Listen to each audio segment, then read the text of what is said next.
especially in marketing area. So allow me to begin my brief by briefly introducing our speaker. So Associate Professor Dr. Juliana French now currently serves as the head of Department of Marketing at the Malaysia School of Business Monash University. So Dr. Juliana earned her PhD in marketing from the same institutions. And speaking about her research portfolio spans a high impact journals such as the Journal of Macro Marketing, Business on Society, and also Annals of Tourism Research. She is also the lead instructor for the course Advanced Qualitative Research Subjects at Monash, making her exceptionally equipped to guide us today. So on my personal note, I also have the privilege of calling her my doctoral supervisor during my PhD journey at Monash University. And her mentorship has left a profound impact on my scholarly path. And I am delighted that Dr. Juliana now is here and you have the opportunity to learn directly from her. So today's topic, especially I think relevant for many of you, our Master of Science in Management students, and also Master of Management of Technology students. Some of them are currently undertaking qualitative research for their thesis. So Dr. Juliana today will provide a 1-hour presentation focused on the strategies for successful publication in qualitative marketing research and followed by an open Q&A session. So the total durations for today's guest lectures will be 1.5 hours. So I encourage all of you to engage actively. Please turn on your camera. Please prepare your questions, and during Q and answer, feel free to raise your hand and open your microphone to interact directly with Dr. Juliana. So without further ado, let us warmly welcome Associate Professor Juliana French. Dr. Juliana, the screen is yours. Thank you, Berto. Hi, everyone. Let me just share my screen. Okay. Thank you, Berto. Hi, everyone. It's a pleasure for me to be here today. Your lecturer was my PhD student, and it's the honor of a supervisor to become a colleague with her student, and I'm sure he's a very good lecturer to all of you. So today my topic is qualitative marketing research, strategies for successful publication. So before I start, I just want to introduce you to me. I come from a mixed parentage background. Both my parents are mixed. My dad is English and Sri Lankan. My mom is Chinese, Portuguese, and Indian. So if you look at my family members, it looks like we are all from different places, different ethnicity. But the good thing about this is I'm very flexible and adaptable to different cultures, which is also the area of research that I like to focus on. So there's 3 main learning objectives for today's session. The first one is the importance of starting with theory when we are doing qualitative research. Then I will discuss how you decide and differentiate different methodologies for qualitative research. And finally, I will talk about how you decide and choose the research methods. I will focus a lot on the number 3 because I already know that most students, 80% of students, usually will do quantitative. Maybe qualitative is just a small method, so it's easier for me to focus on this. But if we have time, I will give you more details for any section that you need more information. So to start off, we're going to look at, in qualitative research, the importance of starting with theory. In qualitative research, theory provides you the conceptual backbone, that will help you ask meaningful questions about complex social phenomena. If we are theory informed, then it will help us to focus on and position our research so that we can actually contribute towards scholarly discussion. Theory will help you to understand how your work can change or advance knowledge.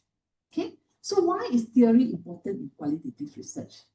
Theory provides you the direction, the clarity, and the depth to your research questions, your design, and your findings. Why is it important to start with theory? So this I'm taking from Advantages of Starting with Theory from the Academy of Management Journal.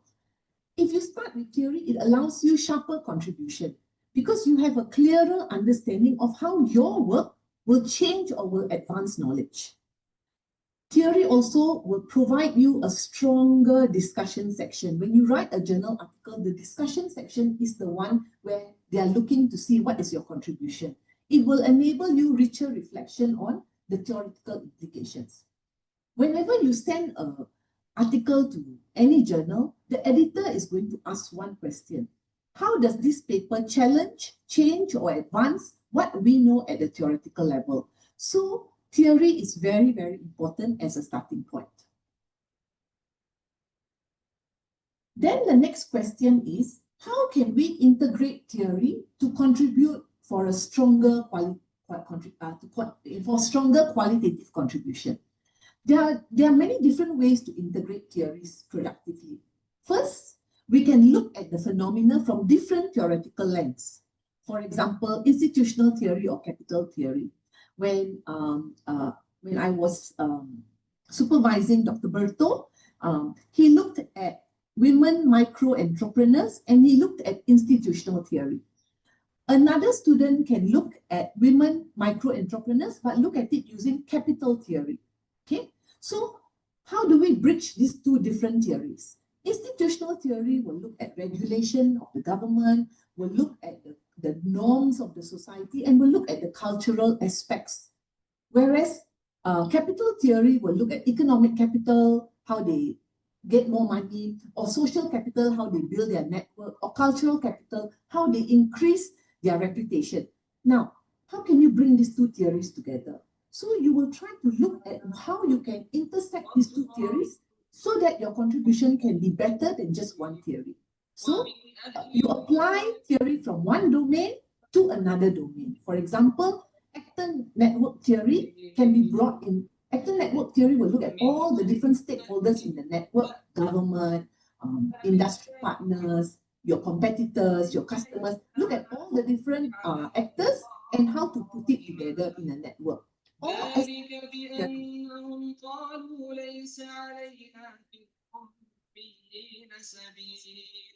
Berto, do I need to stop for prayer? Iya. Please mute. Siapa ini?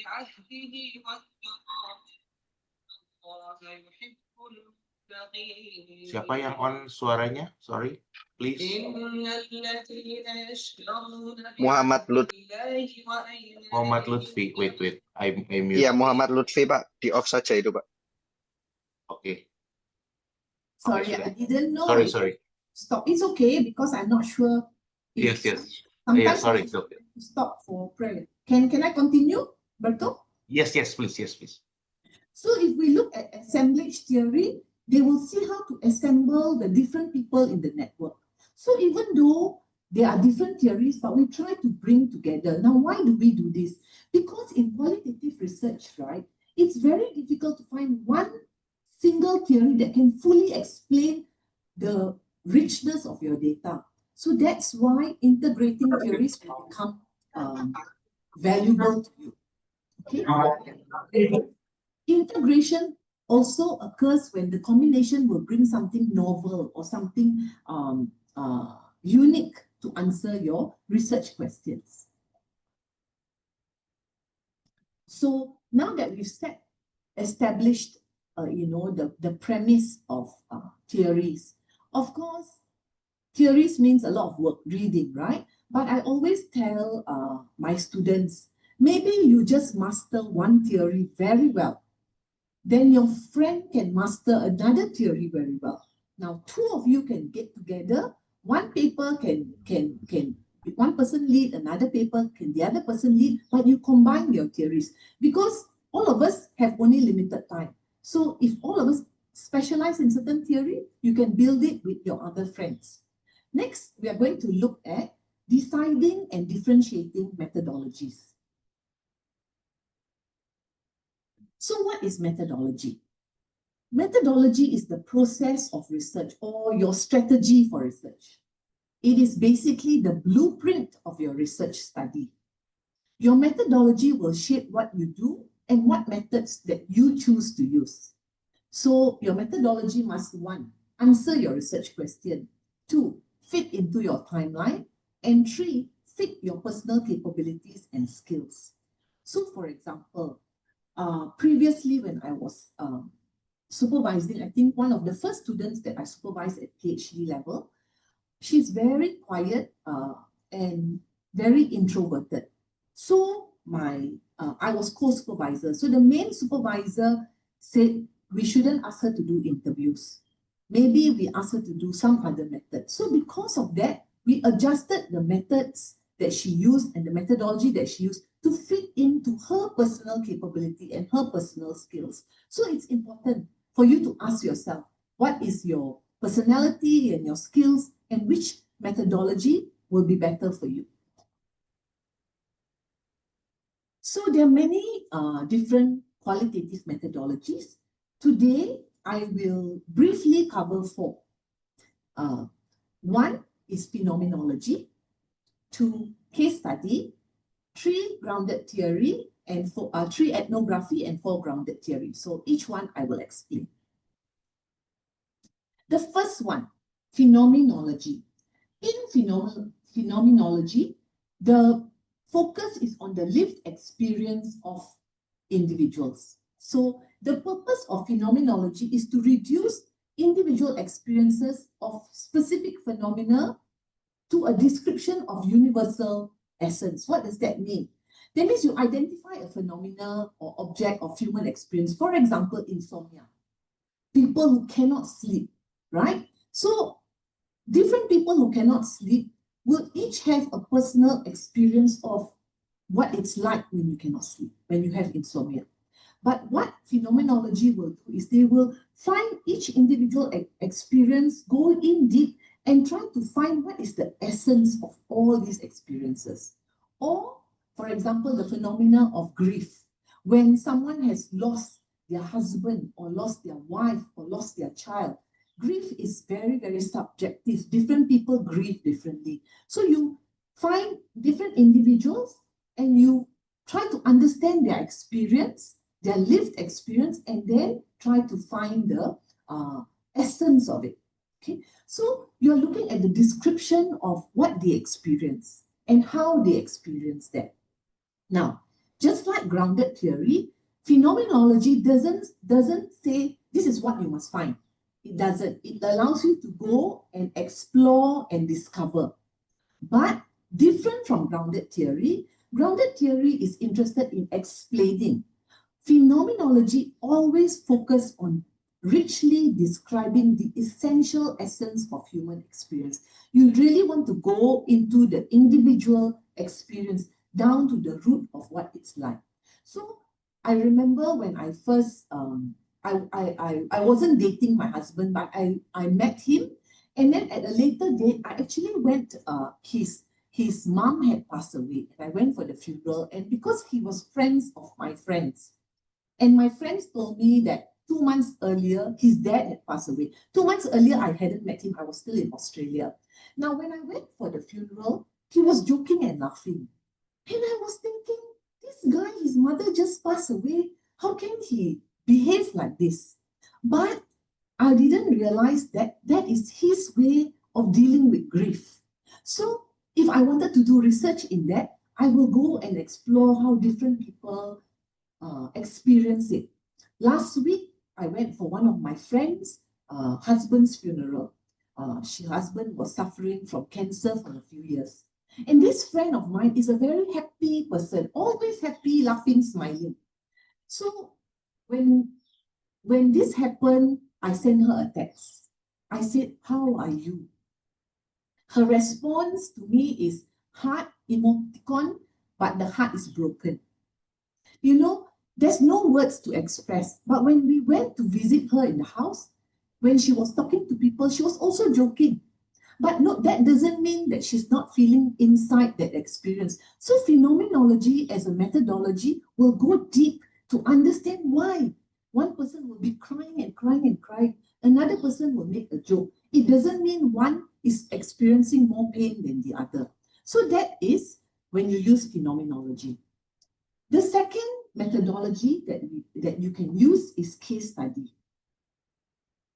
Case study usually are in-depth, it's contextual, and it looks at an instance or a natural phenomenon, for example, an organization, like if I want to look at Monash Malaysia or ITS, or it can be a program, maybe the Masters of Science program that you're doing, or it can be an event, maybe the Olympics, it can be geographical location or decision. Case study is both the process of inquiry, it can also be the product of inquiry. Very important in case study is it is a specific and bounded system. That means there are parameters to the case. So this is, someone says, what if our business model fails? Oh, then it becomes a case study for management researchers.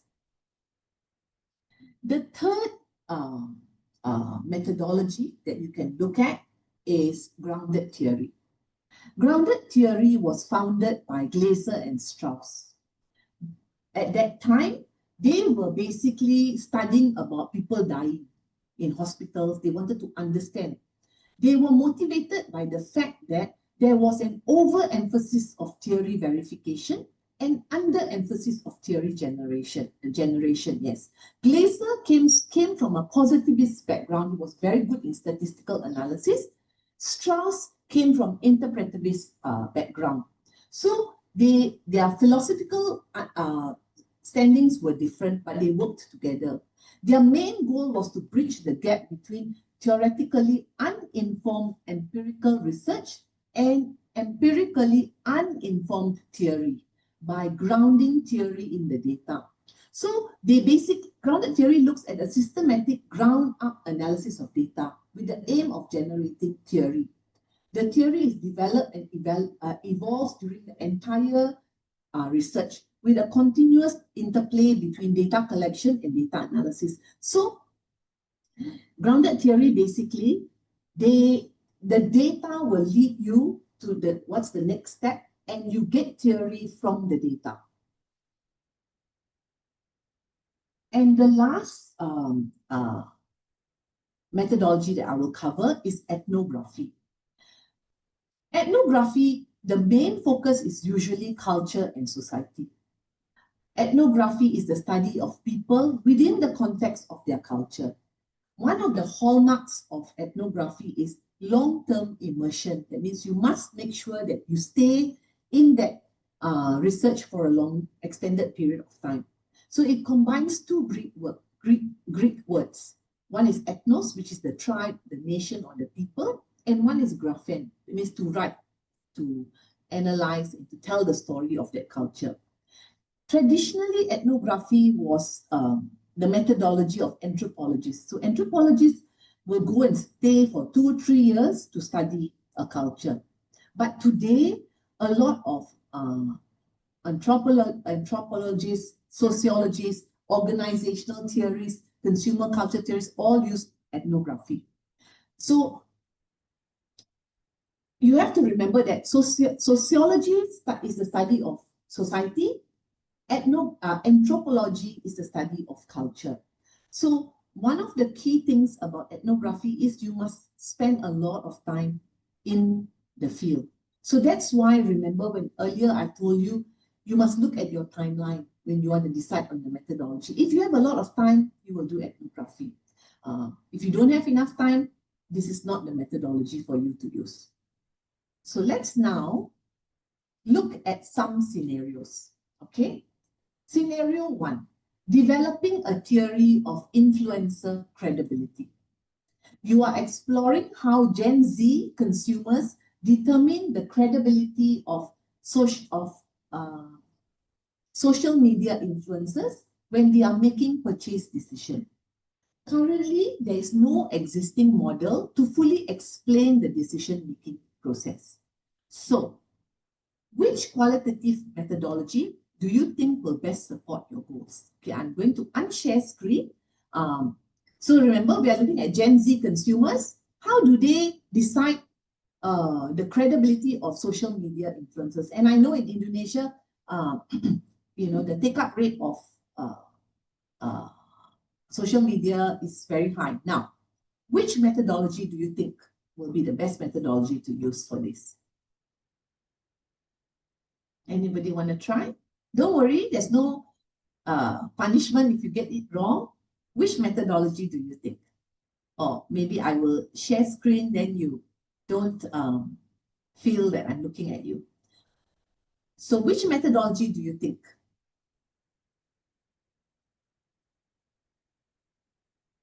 Anybody? No? All are very shy? Okay. For this one, because you're looking at the credibility of social media influencers, right? You will use grounded theory. Why is grounded theory good here? Because there is no existing model that fully explains. So you are trying to generate new theoretical insights, okay, through iterative data collection and analysis. In grounded theory, you collect, analyze, go back, it's up, back, forth, back, forth, back, forth, right? So the suitable, not the best, the suitable one here will be grounded theory. Let's look at scenario 2. We are analyzing a failed corporate rebranding effort. So a well-known Indonesian retail chain recently failed in its rebranding campaign. So as a researcher, you want to examine the reasons behind the failure. How do you do this? You will analyze the documents, you will conduct staff interviews, you even will track some of the internal decision making in the last 1 year, 2 years, for example. So in this situation, what methodology will best help you understand this complex real-world business case? Anybody want to try? Hello, Prof. Juliana. Yes. I think this most suitable methodology for understanding this complex is about the real world business case. In the answer is the case study. Is the case study? Yes, very good. Sorry, who's speaking? I can't see your name. What was your name? Sorry, I just want to acknowledge. Sorry, Prof. My name is Alpha Rizi. You can call me Alpha, Prof. I think it's the case study because investigating a specific contemporary event, and is in the case study involved a multiple source of evidence, and the goals in the case study is to gain a deep understanding of the how and the why behind the failure, which is central to case study research. I think this the answer. Prof. Very good. Thank you so much. That's a very, very good answer. Yes. Because it's bounded case, it is one specific company, right? That means there's parameters, it's bounded. Also, that means it's context specific, okay? Yeah, you're able to, like you said, find out the how and the why, and you want to try and understand why it failed, how it failed. And just one data source is not important, so you use different data sources to get this. So very good answer, case study. Thank you. Okay, next scenario.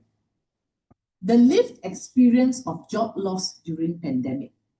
So you are interested in understanding how middle-aged professionals in Jakarta have emotionally and psychologically experienced certain job loss during the COVID-19 pandemic. So let's say some engineers or architects, they all lost their jobs. These are professionals during the COVID-19 and they are all middle-aged. Okay, now in order to understand this, what would be the best fit methodology? Anybody want to try?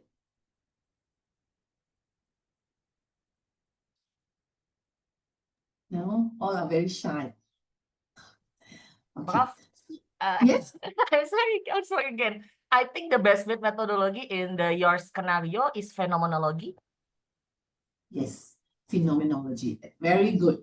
So phenomenology, because the focus is on the lived subjective experience and emotional responses, you are trying to understand the essence of the phenomena.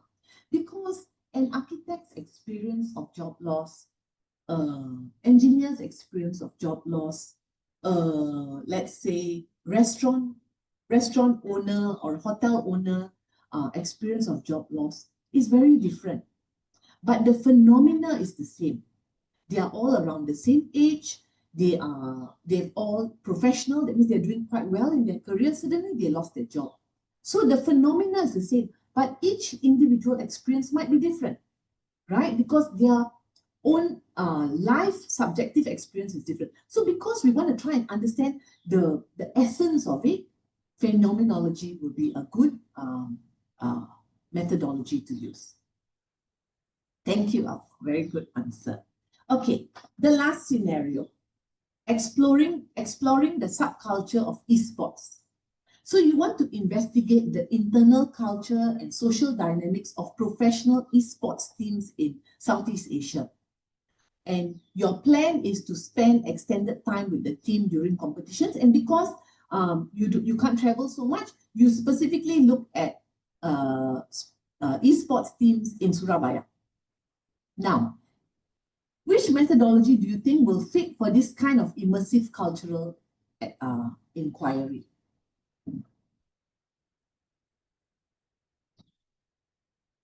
Anybody?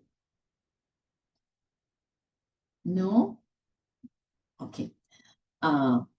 Ethnography. So why ethnography? Because you're trying to understand the subculture of esports, but to understand, you need to see it in its natural surroundings, in natural settings. That means, right, you go where they are, you go where they do it. You want to see the shared meanings, the shared behavior, but you have to be there for over a prolonged time, maybe over 2-3 months. Every week you go, for the trainings, or you sit with them at the cafe to have chats with them, so that you can understand the phenomena better. So you notice with each one of the methodology, there are different strengths. There are different ways that you are able to get the best out of that methodology.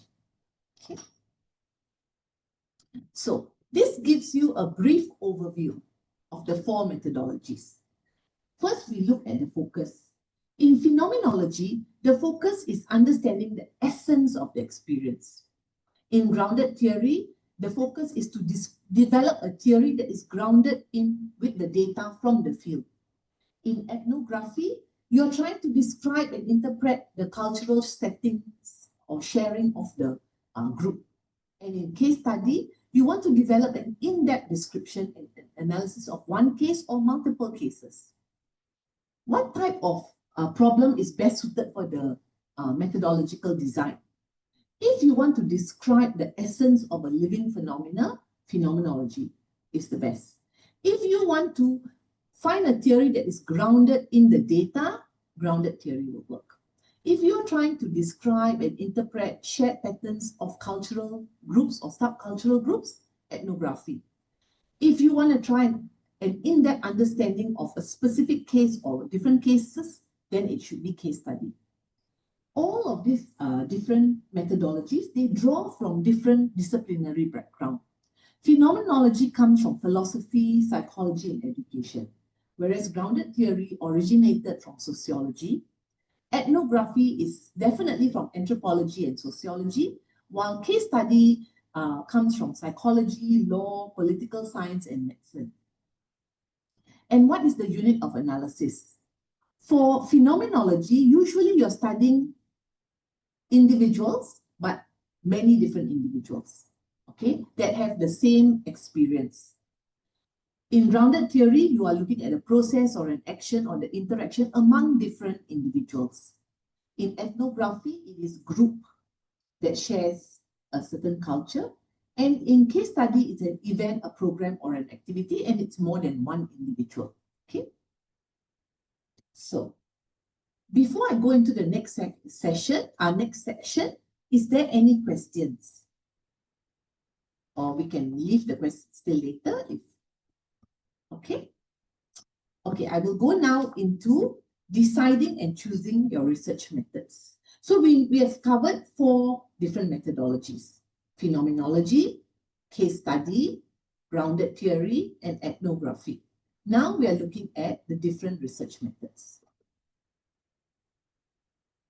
So we know that methodology is strategic, it's your research design, it will shape what you do, and it must fit into your philosophical underpinnings. Methods, on the other hand, is the practical part, the technique that you use. So one side, methodology is the strategy, methods is the plan of how to go and do, the practical part, what technique you're going to use to collect and analyze your data, what action you will take. But your choice of methods must be consistent with methodology. Because, for example, phenomenology, you must do interviews. You cannot say that you're only going to do document analysis and then it's phenomenology. Cannot. Okay?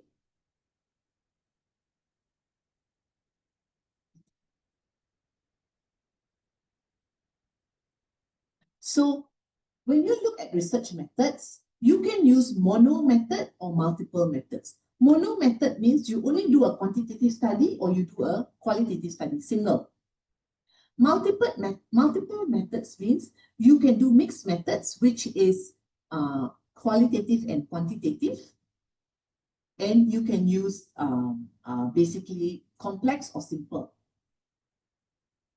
Now, in terms of multi-method, you can use multi-method quantitative study, for example, doing survey and then doing experimental design.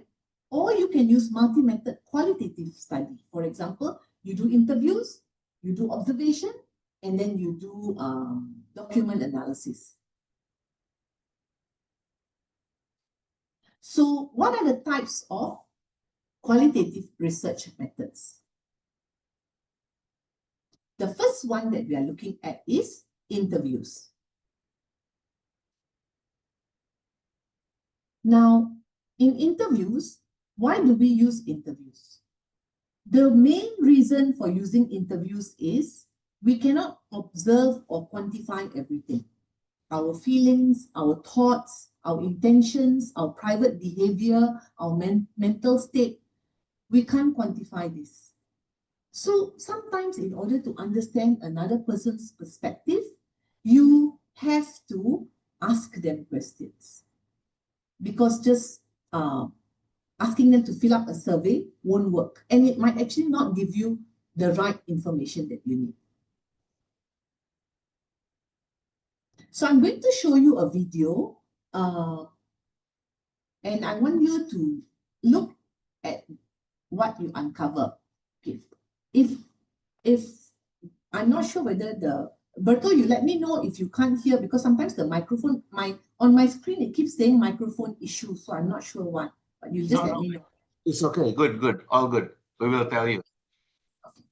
So.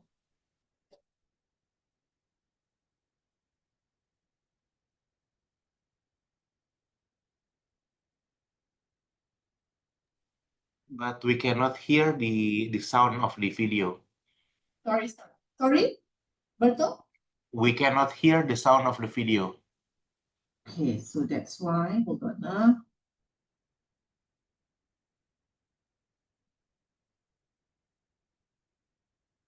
This is why I wasn't sure. Hold on, let me see.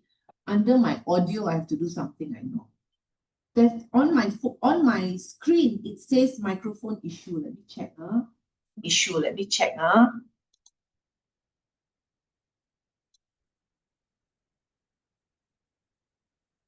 Try again and see.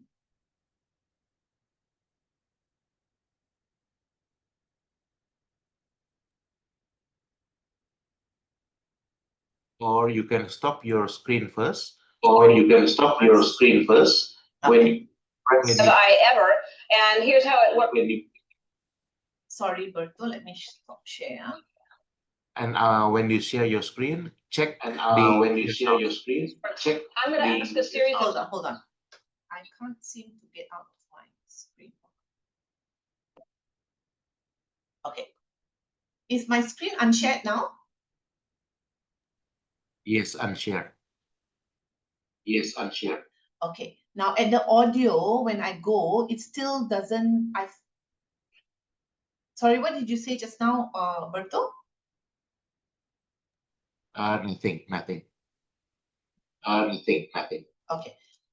Maybe I'll skip because sometimes I seem to have this problem with video. Okay, maybe I'll skip the video and go straight.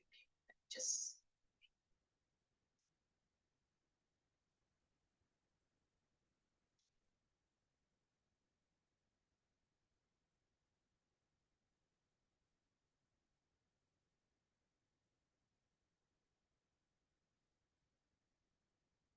Okay, sorry about that. Okay, let's continue with 4 types of interviewing. So when we look at interviewing, some of the things that you need to consider is whether it's very formal or informal, whether the interviewer has low control or high control, and whether the interviewer has low amount of knowledge or high amount of knowledge. First part. The second part also, you need to look at how much of low level of skill or high level of skill that is required and the complexity of the data. So for example, if you have a random conversation at the bus stop, that is low control, okay, and also low skills because it's just a conversation. If your personality, remember I told you your methods must fit in with your personality. If you are a very structured person, you like everything to follow a certain method, then you would probably prefer a structured, closed-ended interview. Then you can have slightly structured, open-ended. So here closed-ended means they have to choose. Open-ended means a little bit, choice. Semi-structured, open-ended means you are guiding it a little bit. Informal conversational means the interviewee has complete control and they're just talking like friends are talking. Of course, when this one, the informal conversational, can give you a lot of depth.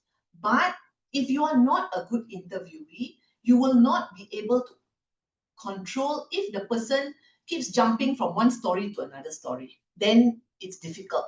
So again, depending on your own skills, you may choose the type of interview that best suits you.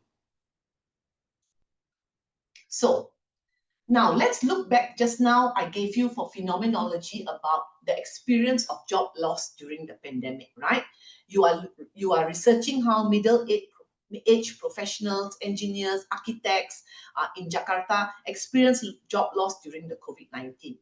In this case, what do you think is the best fit method that will work? Remember, because it's phenomenology, I told you all earlier, semi-structured interviews. Why we use semi-structured in-depth interviews? This method will allow participants to express their personal, emotional, and temporal experiences in rich detail. The interview can offer a space for reflection and, they think, they recall, they tell the story, which is very important for phenomenological. This is also good in the Indonesian context where we have to save face, and also it can allow you to have one-on-one private, honest sharing. And it's very important to be empathetic because you have to remember their cultural sensitivities around job status or family honor. The next one that we are looking at is focus group interviews. Focus group interviews is a group of individuals that are selected together to comment on or to discuss about a topic of the research. So why focus group interview is different from group interview? Why? In a focus group interview, you are seeing people's emotional tension, conflict, the group dynamics, how they process meanings, what they say, and very important, what they don't say. Sometimes the body language and the face can tell you what they're not saying. their opinions, and then you can also see how they interact with each other regarding a topic, and the topic must be a topic that's important for them. And the researcher must be able to facilitate or moderate the session. So from a focus group, you can see the attitudes, the experiences, the beliefs, sometimes not so much words, but also from their expression. And then the words that they are using, is it strong words? What is the norm of the group, the cultural understanding, and how do the social processes take place? What are the things that they are discussing? So, for example, if I'm interviewing a group of nurses, a focus group of nurses, asking them about using technology. So some may say the technology is not helping us, it's wasting more time, we have to react to the customer, to the patient straight away. But somebody else said no, then you hear their discussion to try and understand further. So let's look at the scenario. Developing a theory of influencer credibility. Just now, we saw grounded theory, right? So now you're trying to develop a theory on of Generation Z in Bandung.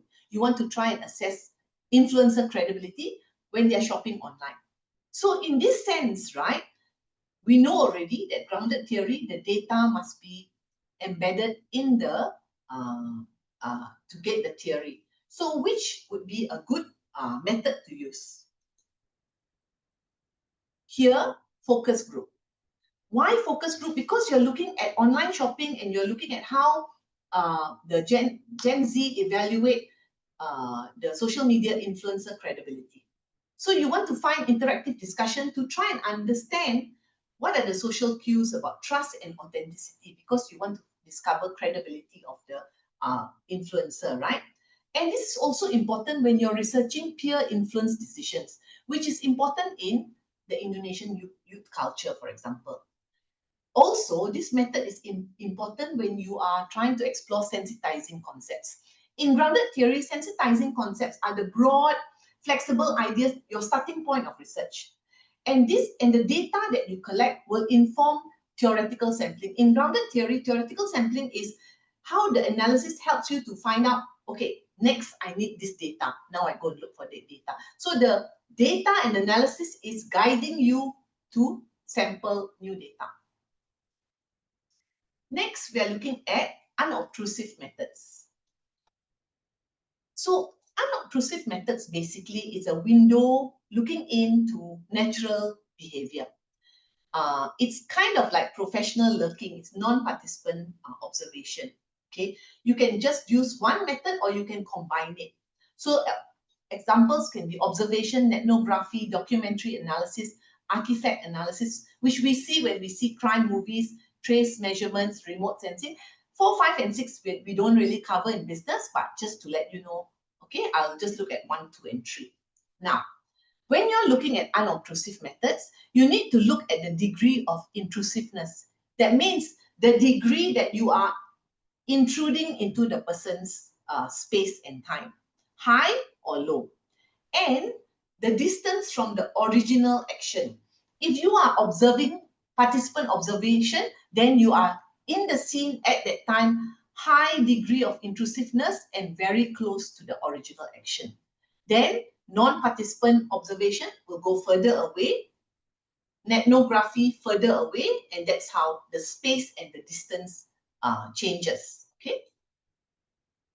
Why is this method good? Because it's good when you are trying to understand behavior that when they know you're observing, it changes. So you want to try and do undercover spy kind of work. Or it might be sensitive. For example, drug addicts or people who are on death sentence. Okay, when there is safety or risk issues. So it's good to cross-validate this method with other methods. It's cheap, and usually it's ethical things can be reduced. But you have to sometimes still explain and ask for ethics. Now, what is the disadvantage? The disadvantage is sometimes there's the Hawthorne effect. The Hawthorne effect is when people, right, they will change their behavior when they know you're observing them. And also, sometimes the results may not be correct because only one person is responsible, not, for specific incidences. You may not get the personal information, and sometimes there is privacy issues involved. So you have to be a bit careful. In terms of like document analysis, there's a lot of data that we can look. Personal diaries, photographs, or official birth certificates, government data, or employment records, company records, websites. So the data that is available is huge. Okay, so it's a matter of you finding the right one. So exploring the subculture of esports. Remember, we did that earlier for ethnography. So you're embedded with professional esports teams in Surabaya to understand their team rituals and decision-making during live competitions. Now, remember, with ethnography, you must be immersed. In order to be immersed, you will definitely use observation. Okay, when I say observation here, that means you are with them. So you will see what they're doing. When you go back at the end of the day or when you go home, you just say into your phone or write down all your notes. Because you are there, you will be able to observe their rituals, their language, their interaction. You will also see the non-verbal cues when they are spontaneous, when they are, like holding back. Okay, the things that in an interview people are just talking, but here they are acting and you get to see. So it's important when you're trying to get insider perspective, especially for subcultures like gaming, where performance is visually enacted. Sorry, interrupt. Next, I'm Prof. rushing a little Juliana. bit. Sorry, interrupt. Yes. Prof. Juliana. Yes. Yes, I'm Trishna from Yes. I'm Trishna from. Jakarta. Yes, only one question. Yes, Trishna. Is there Yes. any Only one question. time Is for there any observation? time for observation? Sorry. Is there any what? Measure time. Maybe if Me we short time. Maybe if we about Yes. 3 weeks, 4 weeks, or So maybe measure. 6 about months, 1 3 year weeks, for 4 weeks, or observation. maybe 1 year. Apa tuh jelek kamu For ethnography, right? You're Apa asking? tuh jelek kamu Yes, correct. Correct? Yes, correct. Okay. So for ethnography, okay, I'll just share screen. For ethnography, I'll just answer.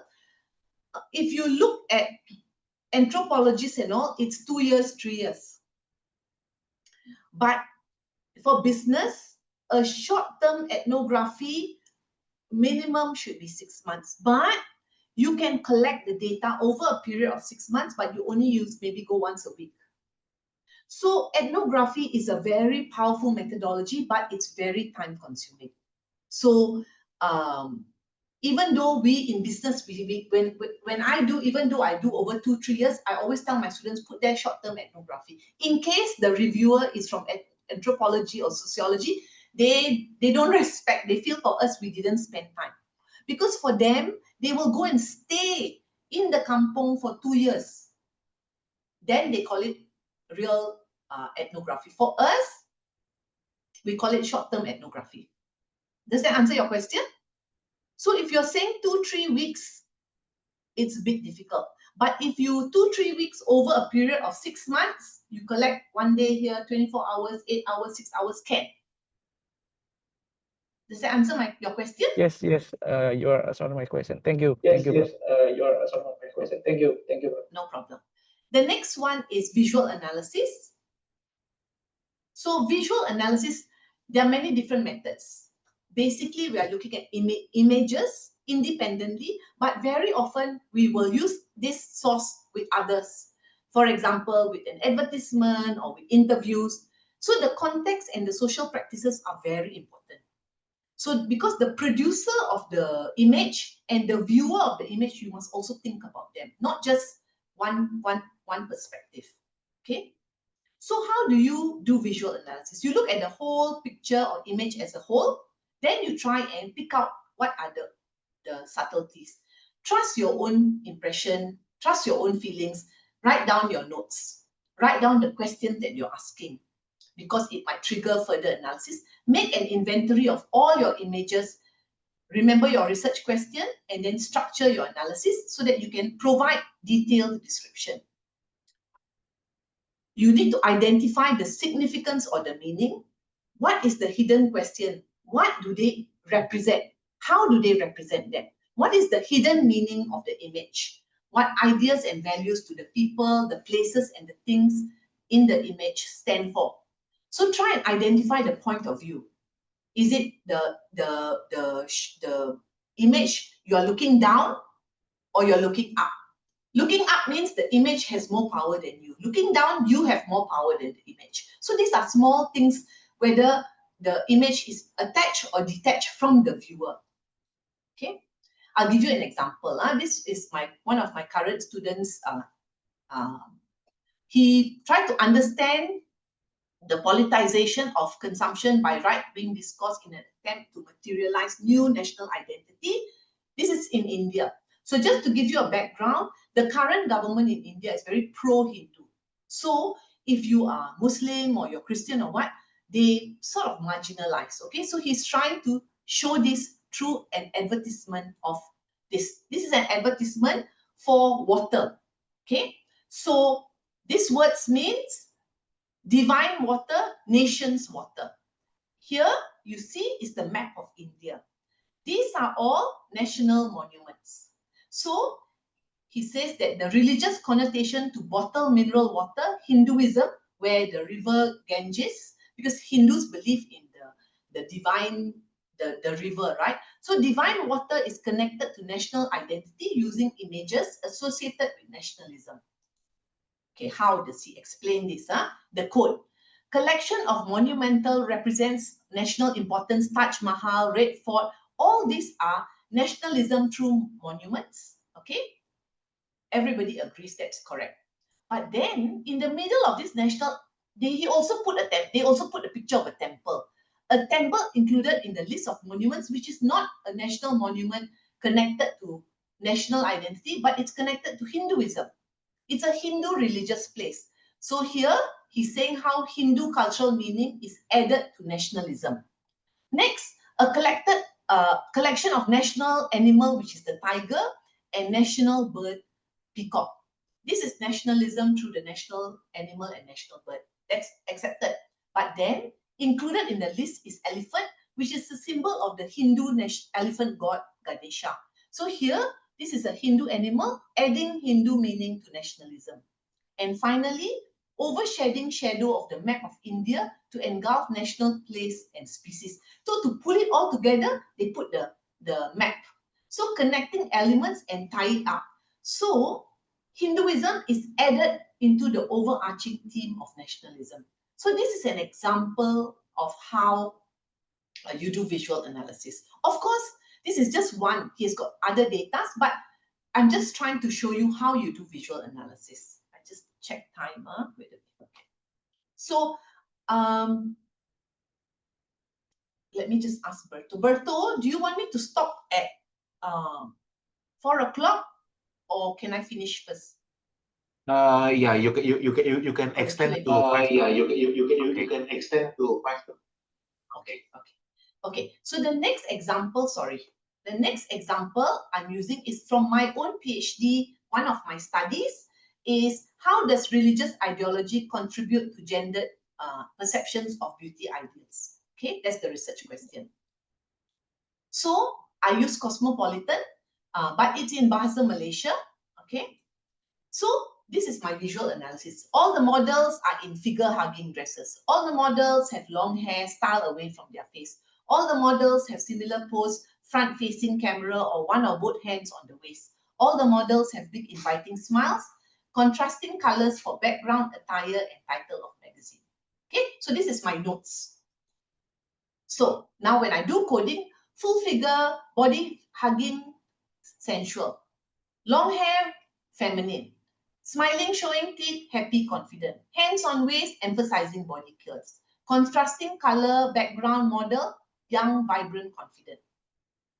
Full front shot facing camera, the picture is involved with the viewer. Whole figure, medium shot, camera shot, close social distance with the viewer. Next magazine, I did 6 magazines, but I'm only going to show you 2. Hijabista. All models have heavy makeup. All models have intricately designed hijabs, layers of different material. There is an emphasis on hands and face. All models gaze straight, addressing the viewer, looking at you, looking through you. All models don't smile. So, emphasis on hands and nails, areas of body allowed to be displayed. Gazing into camera, not smiling, detach. Emphasis on hijab, exclusively Muslim. Heavy makeup, look at me, notice me. Is this a contradiction? So I put there in bracket. Front shot facing camera, not smiling, detach from the viewer. Social distance of image, intimate distance with viewer. So this is how you do visual analysis. Okay. So now let's look at visual analysis, analyzing a failed corporate rebranding effort. Just now we did the case study, right? So you're analyzing failed rebranding campaign by an Indonesian retail chain, including advertising, posters, social media posts, and internal memos. What would the best method be? Document and visual analysis. Okay, so of course, document analysis will come under unobtrusive methods and visual analysis. So you combine. So the method will examine branding messages, imagery, textual messages, so that you can try to find out what is the misalignment with consumer values or consumer cues. And also you need to remember, very important is to take into consideration the Indonesian context. Because symbolism, color, meanings, language choice, it will influence consumer perception. And you can combine this with interview and observational data for case studies. And the last method is projective techniques. So what is projective techniques? Projective techniques we often use with interviewing and observation. Projective techniques will give you the opportunity to try and get the difficult data when participants is not willing or don't know how to explain their feelings or their experiences. So the question is framed not directly, but indirectly using imaginary situations. You use different stimuli that's ambiguous, and there's a higher degree of freedom because the participants now are not limited in their responses. The response is not about them. They can pretend it's someone else. Okay. 1, word association. For example, I can say if I'm going to research on educators, I will, in universities, I can ask them to write the first word that comes to mind when I say teacher, then they'll say students. Researcher, they give me an answer. Success, they give me an answer. Happiness, they give me an answer. Why is this important? I can, from the association, I can already see the perception. If, for example, I say teacher or researcher and then they say tired or demotivated, then I know there's a breakdown. Then I go and explore what is the problem. Next can be sentence completion. So as a community builder, let them fill up the bracket. Or as an ideal educator, let them fill up. Because what they say is not about them, right? But it tells you something about them. That's the second example. Third one is word bubbles. Word bubble is an ideal tool when you are trying to figure out what someone is really thinking or feeling about a situation. So an example is like this. So I give 2 thought bubbles. The first person says, oh, you're thinking of leaving university. Why are you finally thinking of leaving? Then this person answers, yes, it's been a long time coming. I could do with a change. This one, you leave empty. Then you ask the respondent, what do you think? So you give them a name. Abu asked Ali. So what do you, and Ali said it's a long time coming. What do you think Ali is actually thinking, but he's not saying? Then they will write here. So what they write here will reflect on them. The next one is drawing. So this is one of my PhD students. She was looking at tourists from China when they come to Malaysia. Okay, so this is what the respondent or participant drew. And then they explain, I feel that before the reform, China was like a sleeping lion. But now China has already the ability to compete with powerful countries. It is like an awakened lion, a male one especially, because it's so much stronger. For me, I see myself as a tiny cub sleeping next to the lion. I would love to become a powerful lion that can contribute to my great country. So this is the analysis. The projective drawing constructed by Hong depicts a sleeping lion with a sleeping cub, as well as a lion with its eyes open. The sleeping lion, which is drawn from French revolutionaries Napoleon's famous view that China is a sleeping lion. Once it awakens, it will shake the entire world, is a popular metaphor commonly used by Chinese nationalists. The awakening of the lion, as depicted in Hong's drawing, signifies China's phenomenal rise as a superpower.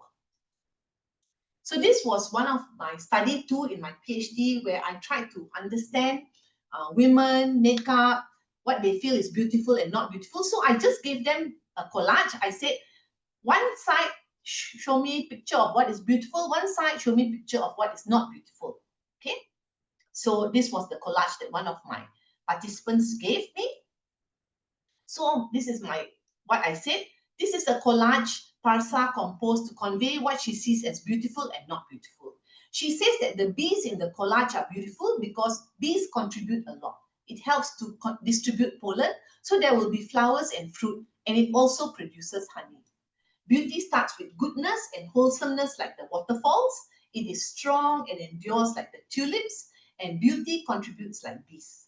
In describing beauty as something that contributes, the suggestion is that it involves others and is therefore social in nature. For Parsha, beauty is demonstrated in being pure and true. Although she's aware that it's not absent of flaws, but beauty is more than just being pretty or beautiful. It is strong and persistent. In her collage, the visuals do not display beauty as colorful or bright, but rather in more natural and understated tones. In contrast, she depicts man-made machinery and pollution and junk as not beautiful, again social in nature as it jeopardizes others. The absence of what is natural is the absence of wholesomeness that makes up beauty. McDonald's is used to portray food that is not fresh and full of additives. These visuals display what is not natural and pure, and she considers this as not beautiful. Women who are weak and do not thrive under stress are labeled as not beautiful. Opposite of white tulips that are strong and don't wither easily. While there are two pictures symbolizing weak women, one picture shows a woman being ostracized by a group of others.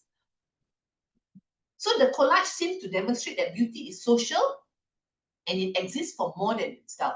It's part of the larger environment or groups to which it belongs and contributes. So, from this collage, I asked her why all this, and these are from her answers. She explained the picture. Okay, so to summarize, tips for publication. First of all, your theory and your theoretical lens is very important. Never, never underestimate this. Your methodology and your method must fit correctly. In good journals, you may need to use more than one method to strengthen your argument. As the publication bar keeps going up, it is important to consider using a combination of different methods rather than just interviews. So learn to use different methods. This is from Journal of Consumer Research. This is one of the top 3 journals in marketing. So this was a 2018 paper, Beyond Acculturation. They are looking at the ethnic consumer subject in Canada. Interview data, they look at market actor, 27 in-depth interviews. Consumer, so market actors will be the people in the market, brand managers, advertising agents. Then consumer interviews.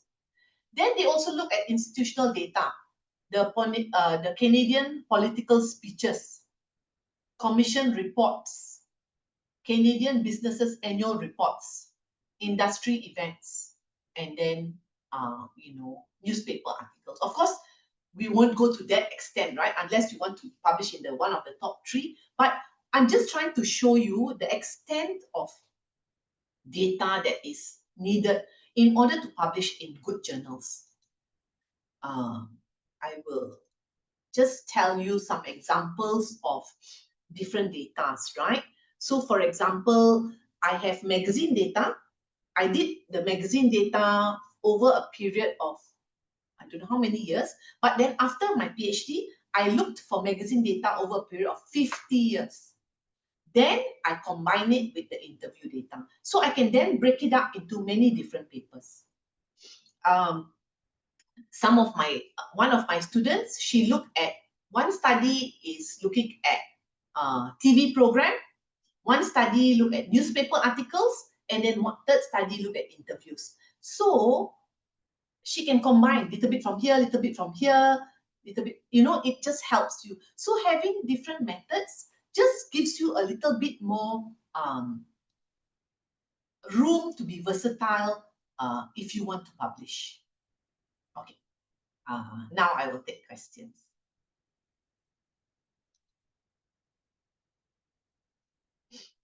Any questions? Okay, so thank you very much, Dr. Thank you very much, Doctor. Before we move on to the We key move on to question, the key. I'd like to kindly remind everyone, Everyone. if you have any questions, please feel If free you to have raise any your hand questions, please feel and free to unmute raise your hand your microphone. and unmute your microphone. Okay, please. Okay, Okay, please. yes. Halimah? Uh, Halimah Fatimatus? Thank you. Good afternoon. Thank you Thank you. very much for the Good afternoon. insightful Thank and you very much for the valuable insightful and knowledge. valuable knowledge. My name is Halimah Fatimatu Zahra, My name is Halimah or Fatimah Halimah. Zahra, or I'm- Halimah. I would like to ask, is it I would like appropriate to to ask, is it appropriate conduct to qualitative marketing conduct research on our qualitative own marketing company? on And our if so, own what are the best way to And if minimize so, or what are the best way to avoid minimize or potential biases that might avoid arise in potential the research biases that process? might arise in the research process? What data collection method would Thank be you for most What data collection suitable method would be if most I, as the researcher, suitable I'm if also I, the as main the source of the researcher, participant I'm in the also the main study? source of the Thank participant you. in the study? Thank you. Okay, so thank you for your question. If you are looking at a specific company, right, it depends on what are you looking at in the company. Sometimes it might be a bit sensitive. For example, why is the turnover rate high? Or why are the employees' satisfaction levels low? Then yes, it's a little bit sensitive. Or it might even be something to do with how the company is facing strong growth. Now, depending on your research question, depending on the phenomena that you are looking for, one way is you can go through HR. But there's advantage and disadvantage. If you go through HR, sometimes that's what is required. But sometimes the employees may not feel comfortable to answer. So the type of data that you're looking for depends also on what is the research question. If it's a sensitive topic, and you are working there, then I would suggest ethnography. Ethnography means you're there. So you are part of that. So every day you're there, when you go and have tea together, you can hear what people are saying. You just go back and you write your notes. Later, you can ask whoever's comfortable to be interviewed by you. Then you can also look at the company policies, how some policies have changed. So these are different sources of data that you can use. If you are working there, you can use ethnography. If you're not working there, but you have people there who are comfortable with you, close to you, and willing to talk to you, then you can do phenomenology and try and get their lived experience of working in that company. So it depends on what is your research question. Does that make sense, Halima? Does that answer your question? Yeah. Thank you, Dr. Juliana. Thank you, Dr. Juliana. Okay. So, Muhammad Al-Farizi. Okay, hello, Prof. Juliana. Hello, Prof. Juliana. Thank you very much, Prof. Juliana, from your Thank you very much, Prof. Juliana, insightful from and your comprehensive presentation on the insightful and qualitative research method. This qualitative research session method. truly This expanded our session understanding, especially in truly expanded appreciating the our deep and understanding, richer of especially in appreciating the deep qualitative and richer approach of in exploring complex or qualitative social approach and in economic exploring phenomena. complex or social and I was economic particularly phenomena. drawn to your discussion I was on the particularly case drawn to study your method. I'm discussion on the interesting about case study this method. topic. I'm It was interesting about fascinating to this her topic. whole case study It was findings not fascinating to her only whole case study have findings the not potential to be only published in the have the reputable potential to academic be journal, as you know, published in the but can reputable also serve academic journal, as as you know, but can also highly serve contextual as teaching material for students. highly And contextual teaching so material the for case students. study will be And the dual so impact, the case academic study and will be the dual pedagogical, impact, is academic and incredibly valuable for pedagogical. researcher It's and incredibly educators valuable alike. for Um, researcher and Given educators the case alike. study often involving the direct and close engagement between the researcher and the research context or subject, I would like to ask you about how do you recommend that the researchers mentally or student mentally the healthy balance between being emotionally or personally involved with a research subject and preserving the objective through the research process. Are specific or relative strategic or ethical boundaries that you consider essential in this regard? And the second question, question, how do you suggest the qualitative researchers, particularly those employing the case study methods, can uphold the spirit of academic inquiry while ensuring the ethical principle and personal safety? Because, Prof, is it a more sensitive but important concern related to the research ethic and safety in the case study? A few years ago in Indonesia, there was a tragic case involving a university student or a research assistant in Yogyakarta who was killed while conducting research about LGBT community in the Yogyakarta. I live in Yogyakarta now. This incident served as a sobering reminder of the risks researcher may face, especially when engaging the controversial or vulnerable topics. I think this is my question, Prof. Juliana. Thank you very much. Thank you, Al-Farizi. Thank you. Those are very, very good questions. So the first question was, as a qualitative researcher, how do we make sure that we are objective, especially if we become very, very involved in this topic? Okay, so I will give you some examples. Like just now, one of the example for the Divine Water advertisement, actually that is my student Shafullah from India. He's Muslim, but he lives in India, and India majority are Hindu. And he's very, very passionate when it comes to discrimination. This is a very big topic. He always wants to do everything about politics and discrimination. He can become very, very engrossed. So very often I always tell him, Shafi, reflect. Because if you do, as a qualitative researcher, it's very important that in our methodology chapter at the end, we write a section on reflexivity.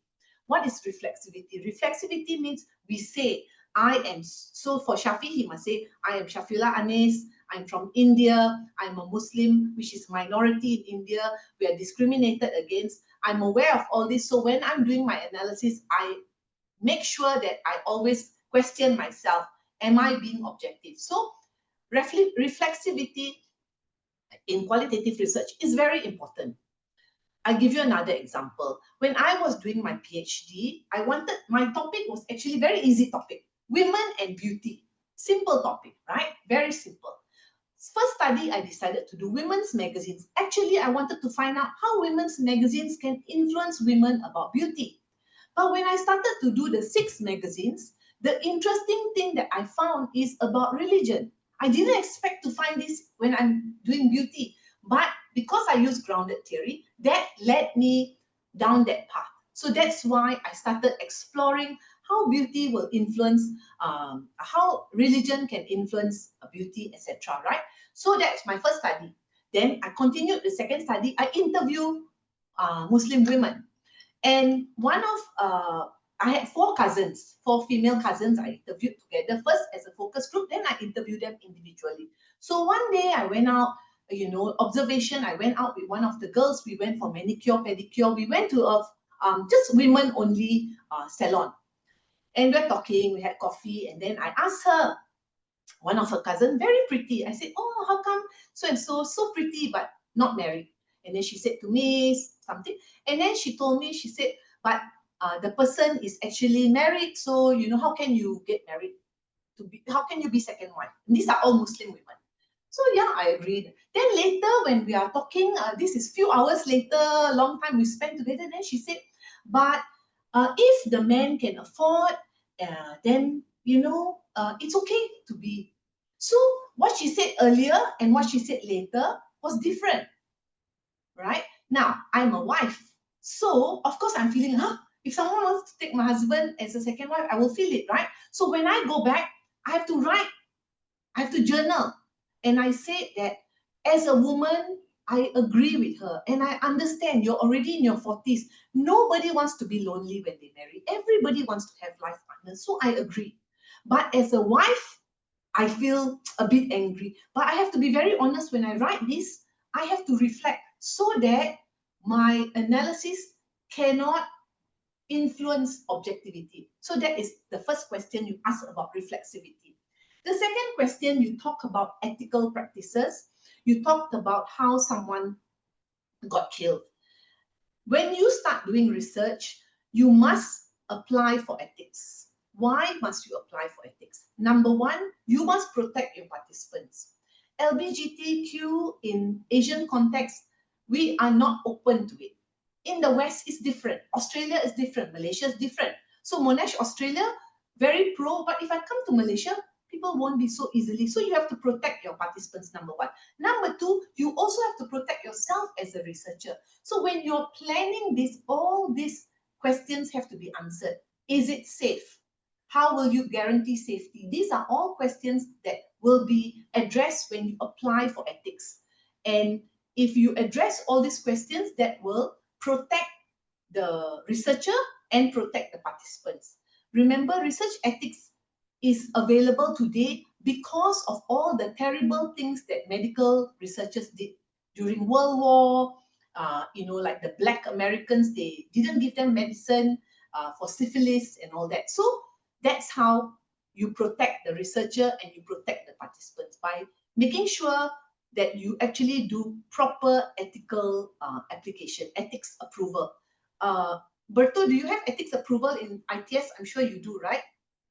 Yes, we start to have the research Yes, we start to division have the starting research by last year.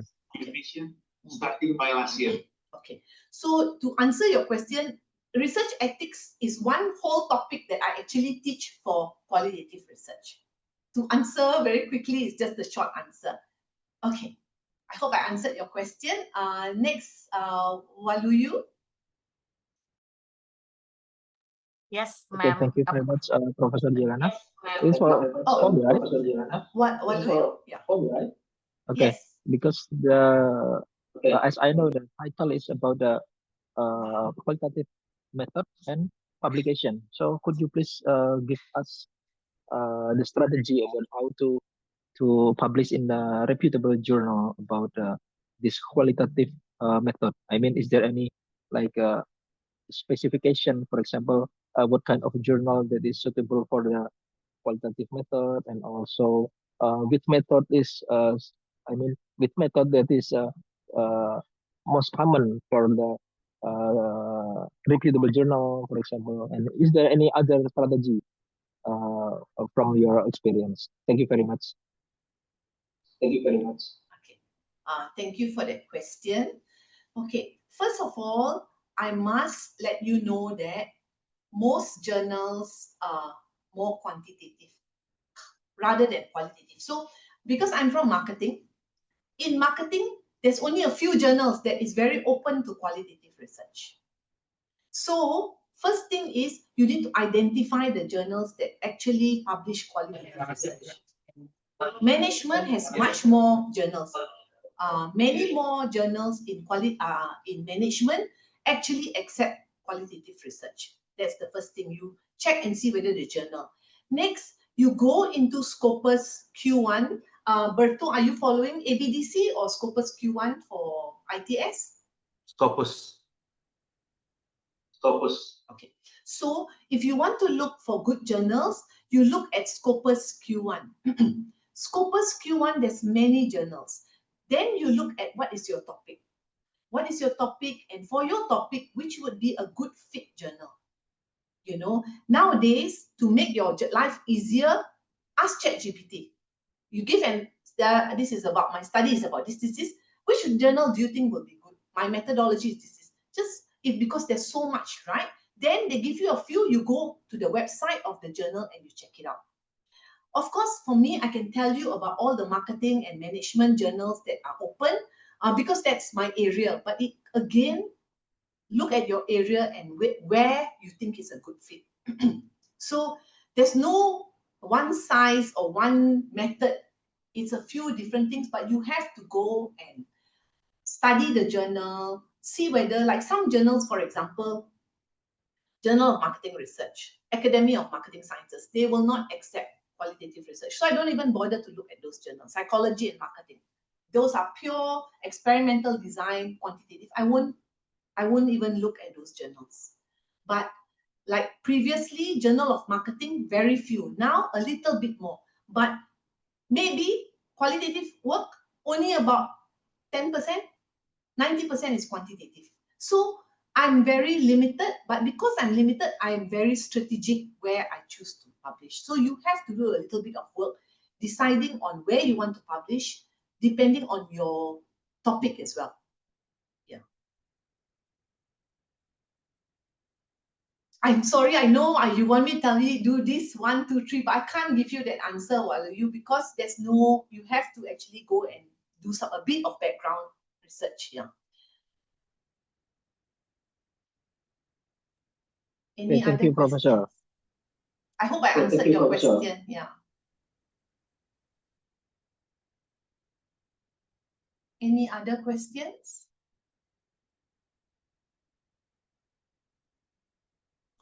Another way to identify, Ilham. Okay, Ilham, you have a question?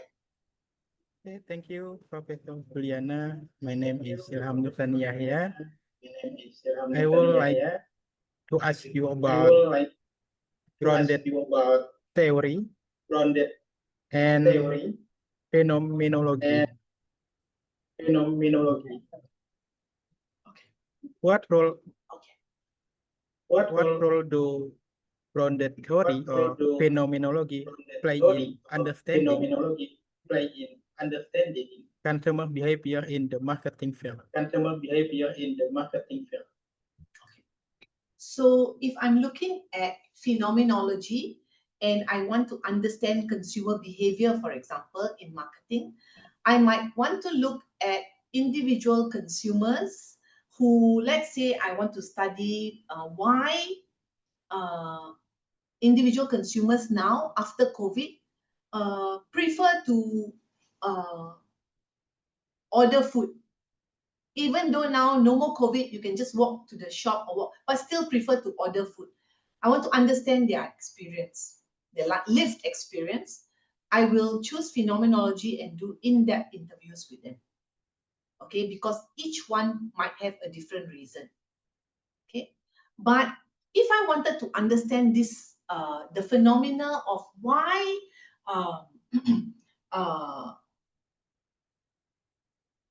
in Malaysia, we have Grab. I know there's something else in Indonesia where you order your food and they send it to you. If I want to understand that phenomenon post-COVID, then I might use grounded theory. If there's no theory at the moment explaining the change from, let's say, our grandparents' time, only eat at home. I'm sure your grandparents, they don't like to go out and eat, must cook at home, must eat.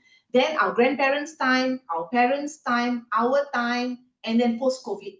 If you look at over time, the consumption behavior of eating out and eating in, how it has changed, then there's no theory to explain this, then you might do grounded theory. Of course, you have to look at a lot of data, newspaper articles from previously. You might ask your friends to look at their grandparents or interview their grandparents, but you want to trace the process and come up with something new, then you would use grounded theory. So depending on what you want to find and how much time you have, then you will choose the methodology. It's not wrong to only do interviews. You can get a lot of depth, data, rich depth data with interviews. Not a problem. Then when you have that rich data and you have all your teams, it's easy to go and find secondary data to support this. Newspaper articles, other things, or online to support this. But your main foundational data can be interviews. Nothing wrong with that. Yeah. I hope I answered your question. Okay, thank you, Professor. Okay, thank you, Professor. Okay, so interesting. Dr. Juliana, I have one. Okay, could you please mention the common mistakes? Sorry, I have to mute you during. It will be echo. Okay, sorry. So, Dr. Juliana, could you please tell us about the common mistakes made by the students who usually the first time try to publish in the journal article with the qualitative method? I know in our case, we are very lacking of like theoretical background, but could you please add some more like common mistakes so we can avoid it?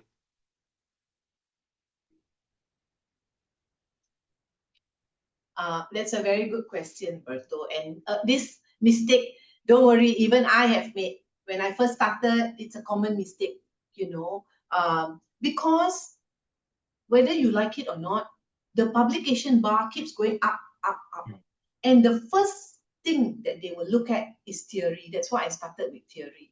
And theory is the most difficult thing because you have to read a lot and you have to really know the theory.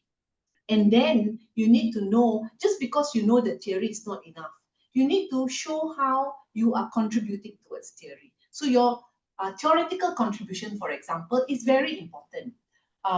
Because even though you come up with a very good framework in a very good journal, they will come back and say, yeah, but if you cannot take this framework and use in different contexts, then it's not theoretically, you cannot use it theoretically. So I give you an example.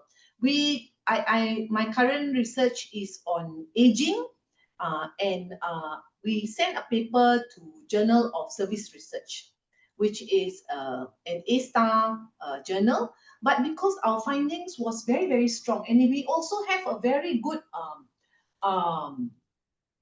we actually came up with a very good diagram, okay?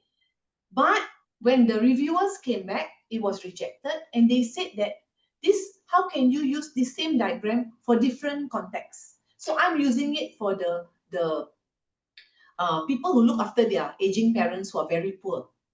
So I must now be able to take that same context, that framework, and show how will maybe if nurses and doctors with patients can use it, or something else. Then for them, that's theoretically sound.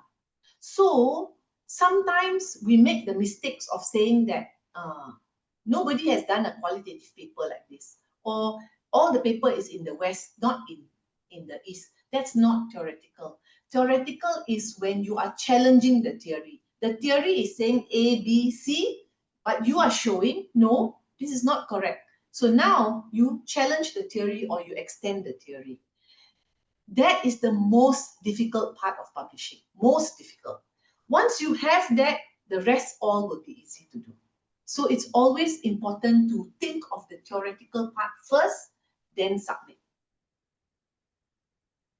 Yeah, Berto, I hope I answered your question. Yes, thank you very much, Dr. Yes, thank Juliana. you very much, I Dr. think Juliana. this is the end of our guest lecture. So now already 3:30 Indonesian time. So thank you very much, Dr. Juliana, for such an insightful and intellectually stimulating lecture. So to all students and participants, before we end this session, please kindly open your cam. We will take documentation with Dr. Juliana. And overall, I hope this session can enrich your thesis journey and deepen your appreciation for the power of qualitative inquiry.